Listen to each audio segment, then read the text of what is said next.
After Marathon, Xerxes, son of Darius, crossed the Hellespont on a pontoon made of barges and marched overland toward Greece with an army of hundreds of thousands of soldiers.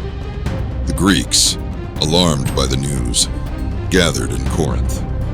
They agreed to a defensive military alliance and sent a force of 10,000 soldiers to the Tempe Pass in northern Thessaly. However, the Thessalians switched sides upon learning that Xerxes' army was advancing south. It was then decided to establish the defense line at Cape Artemisus and the Thermopylae Pass. About 8,000 soldiers from different Greek cities would face the Persians, led by the most powerful Greek contingent, Sparta, and one of its two kings, Leonidas. On the first day of battle, Medes and Sicius charged against the Greek defenses. In both cases, the Achaeans repelled the Persian attacks, inflicting heavy casualties. Xerxes then decided to send part of his elite force, the Immortals. However, they would also suffer from the military prowess of the Greeks.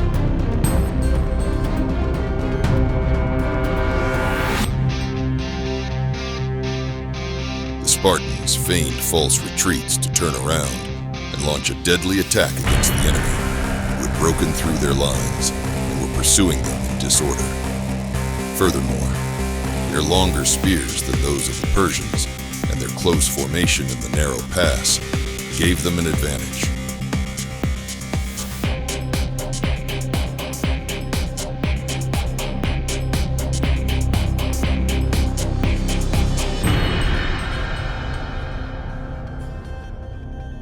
On the second day, a Greek trader, Ephialtes, offered Xerxes a solution. A road that wound through the hills and led to the Greek rearguard. Xerxes sent a detachment of Immortals through this mountain pass, the Anopaea Path. It would take them directly to the Greek rearguard, where they would dispatch a small Phocian contingent.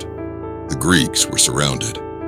It was decided that a small contingent of just over 1,000 Greeks, Thespians, Thebans, and the famous 300 from Sparta and their helots, would remain to protect the retreat of the main Greek army and buy time for the allied fleet at Artemisus. All sources highlight that the Greeks fought with exceptional courage and aggressiveness. At the end of the battle, Leonidas fell dead, and his soldiers moved his body to a raised point surrounded by a wall, where they fought to the bitter end. The Greeks had killed about 20,000 men, two half-brothers of the great king, and had allowed the Greek army to retreat. Parallel to Thermopylae, a Greek fleet positioned itself in the Strait of Artemisus to prevent a Persian landing in the rear. Despite the storms the Persian fleet endured, their numerical superiority was overwhelming. Because of this, the Greeks had to employ innovative tactics, such as bringing their sterns together and striking the Persian fleet in unison. On the third and final day of battle, after a long confrontation and heavy casualties on both sides, news of the defeat at Thermopylae arrived. Themistocles then ordered a retreat. The Persian army advanced on central Greece. Phocis and Boeotia fell under the Persian yoke. Thespiae and Plataea were burned. Finally, after the evacuation of most of the inhabitants, the Persians entered Athens and set fire to the Acropolis.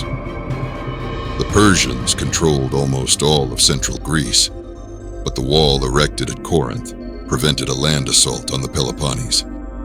There were disagreements on both sides. The Greeks ultimately accepted the Athenian strategy of seeking a naval confrontation at Salamis. The Persians took the bait despite Artemisia of Caria advising General Mardonius not to engage the Greeks with his entire fleet. Also, thanks to the tricks of Themistocles, the Persian fleet engaged in battle in the Gulf of Salamis in the late summer of 478 BC. Following a tactic like that at Thermopylae, they lured a larger enemy into a narrower naval corridor, where naval supremacy would be nullified. The allied Greek left wing, formed by the Athenians, seized the initiative and took advantage of the confusion in the Persian ranks, given the adverse scenario proposed by the Greeks. The Athenians ended up supporting the right flank, where the Lacedaemonians, Aeginetans, and Megarians were fighting. Once both flanks were stabilized, the center of the Persian formation withdrew from the battle.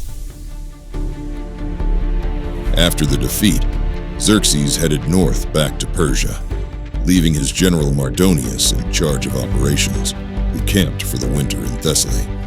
The Persians attempted to reach an agreement with Athens to weaken the Hellenistic League, but finally, with the arrival of the good weather, the Greek army marched north, where they would meet the Persians at Plataea. Greek morale was high. The Athenians were eager to avenge the Persian insults on the Acropolis. The Spartans had sent a significant contingent beyond the Isthmus of Corinth. In total, some 80,000 Greek hoplites, infantry, and cavalry would face 100,000 soldiers from all nations of the Persian Empire.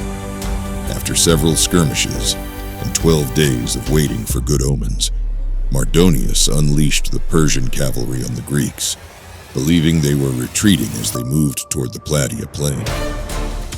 Pausanias, the Spartan in command of the Greek troops, initially was harassed by the Persian cavalry. The Etitians on the left flank were busy with the Thebans fighting for the Persians and were unable to assist the Spartans. Eventually, the Greek hoplite formation proved superior to the Persian organization, and the Spartans gained the advantage over the Easterners, who had been disorganized after the death of Mardonius. The Athenian left wing routed the Thebans, aided by the center of the Greek formation. The Persians retreated to their camp and a fortification, where the Greeks finished them off. The victory at Plataea was accompanied by the defeat of the Persians at the Battle of Mycale. The allied Greek fleet headed for Samos, but ended up landing at Mycale, where the Persians had entrenched themselves. The Greeks organized themselves in the same way as at Plataea, Attics on the left and Lacedaemonians on the right. After a pincer movement, the Greeks showed no mercy to the Persian troops. The Achaeans had managed to repel the Persians, and the threat of a possible invasion was aborted. However, the Greeks were not satisfied and would seek revenge.